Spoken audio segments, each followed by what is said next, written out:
Citizens, at that time, you are officially in Alert Zone. Welcome to the Alert Zone TV. I am the Wizard Uncle James. I would love for you to become an active citizen. You can do that by hitting the subscribe button, hitting the bell so you can be notified when we drop fire content, giving the video a like, sharing. Welcome to another episode of the docu-series we're doing here in the Alert Zone TV called Never Again.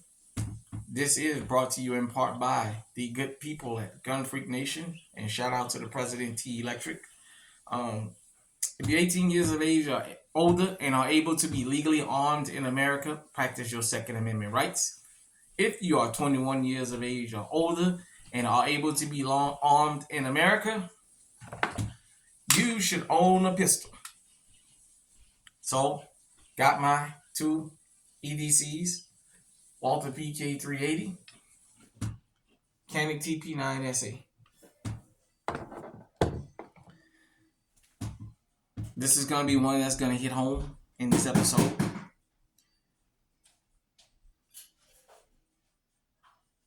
And I have a partner to escort me. My co-host.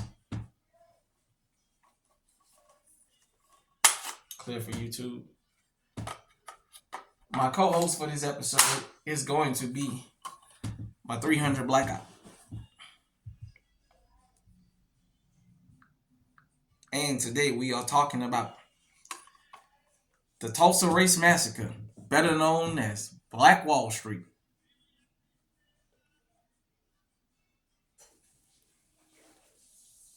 Per Wikipedia, Tulsa riot redirects here. For the November 17th mob attack, see Tulsa outrage.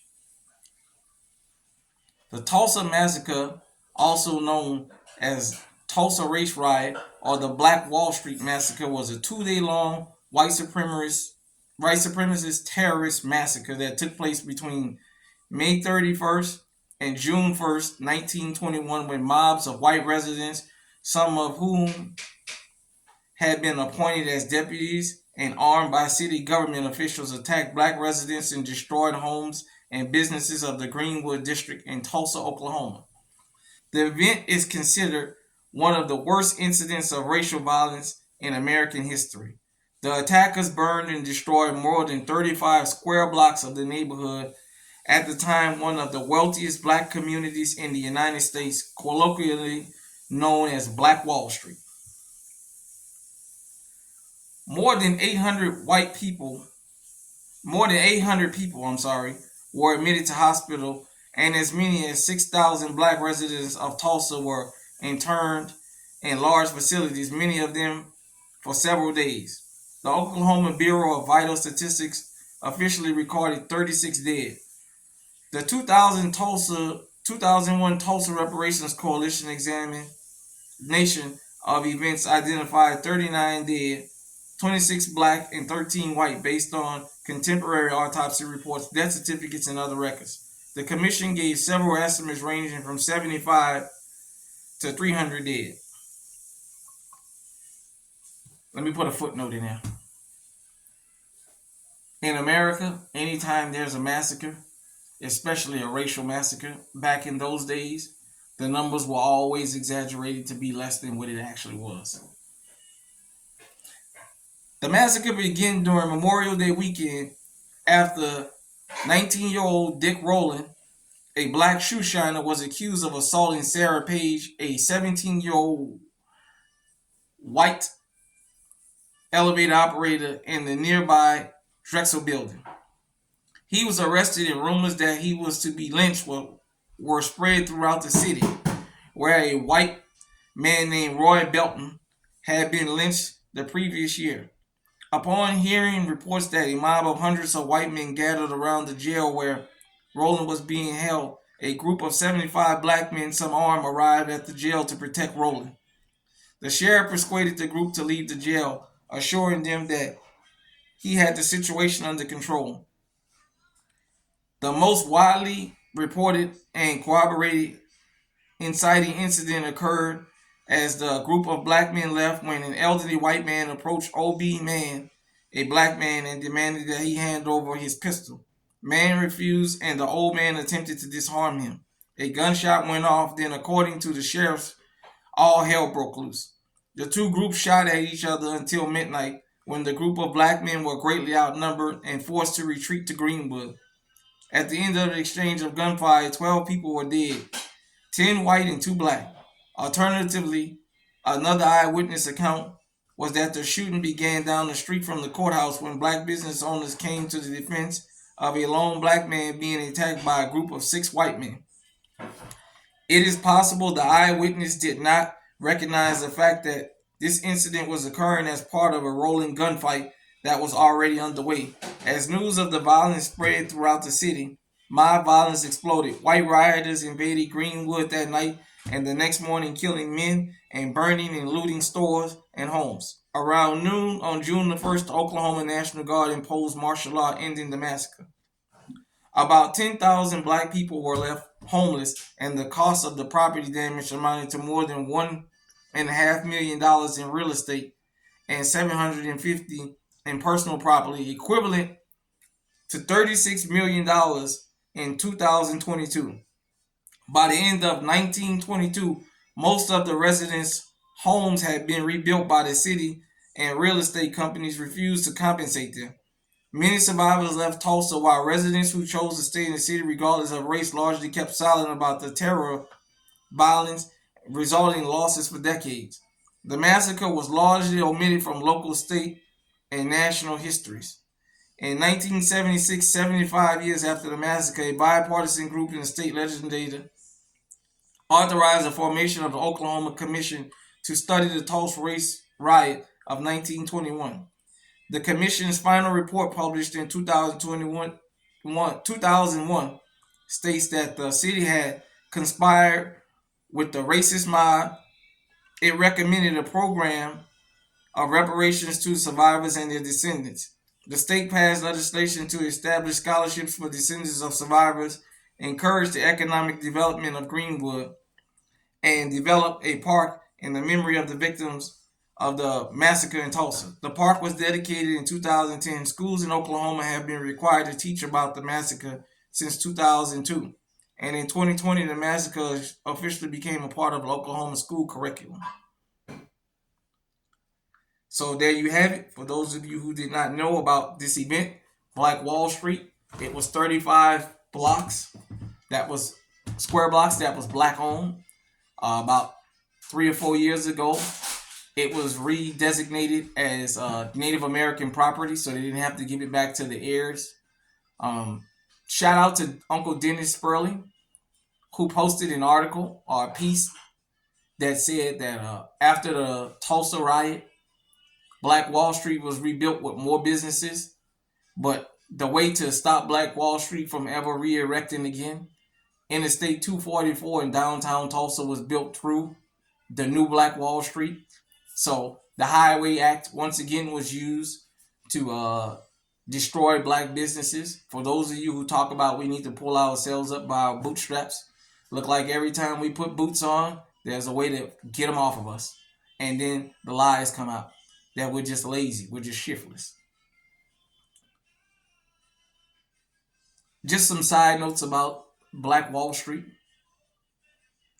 When the white and black GIs returned from World War I, the white GIs were very envious of the black GIs because since the government refused to give us money from the GI bills, we built our own.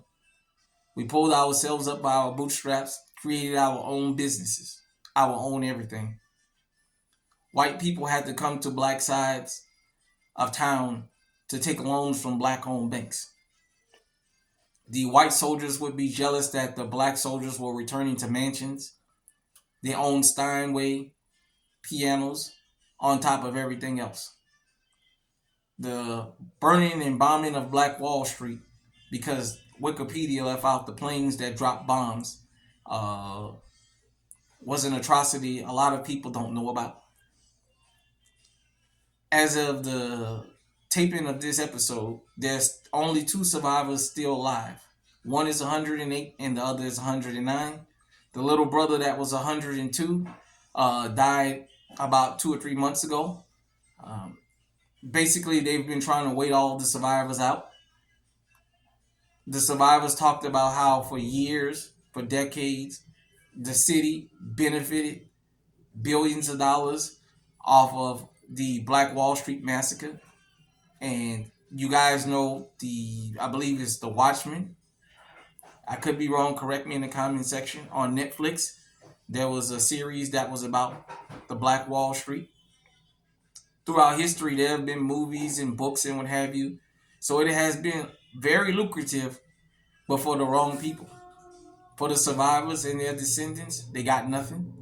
And so that the government didn't have to pay them back, they designated those 35 blocks as Indian land now. So the original Black Wall Street was given to the Native Americans, and the secondary Black Wall Street had Interstate 244 built straight through it.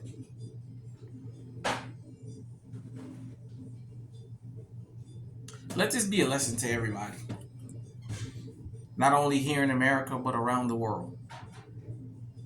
When you build your enclaves of prosperity, you need this to protect it. You need this to protect it. As we tell you, this world is full of hate. Hate won't ever go anywhere. This world was started with hate, and hate will be around when you're dead and gone. You can't stop people from hating you, but you can't stop them from victimizing you. The one thing you have to understand is when people can't take things by policy around this world, they'll try and take it by force.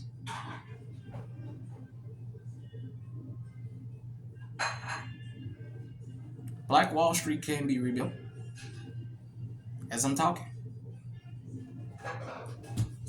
we have to stockpile these, and we have to be ready to use them. And we have to be ready to go all the way.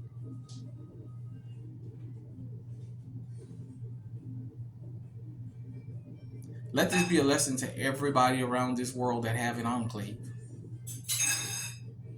You can't keep your enclave if you don't protect it.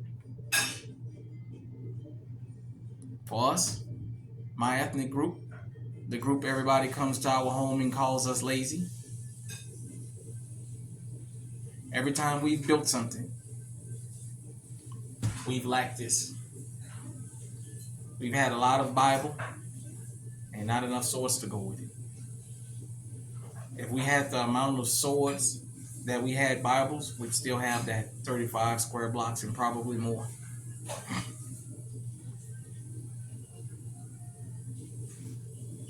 It's a damn shame what happened to soldiers that went and served this country.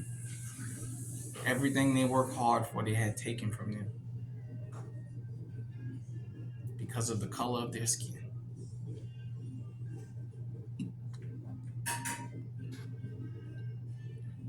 Get legally armed out there, people. As you want to live a peaceful life, that's fine. But just know this. Jealousy is one of the 7 deadly sins. And jealousy has cost millions of lives.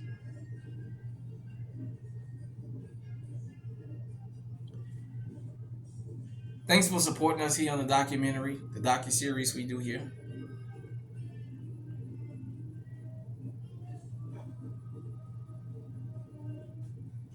As I say, we the law-abiding citizens must understand that the imminent threat of danger is always around the corner. Hit me in the comment section, let me know what you think. Until next time, stay safe, stay armed, stay on high alert.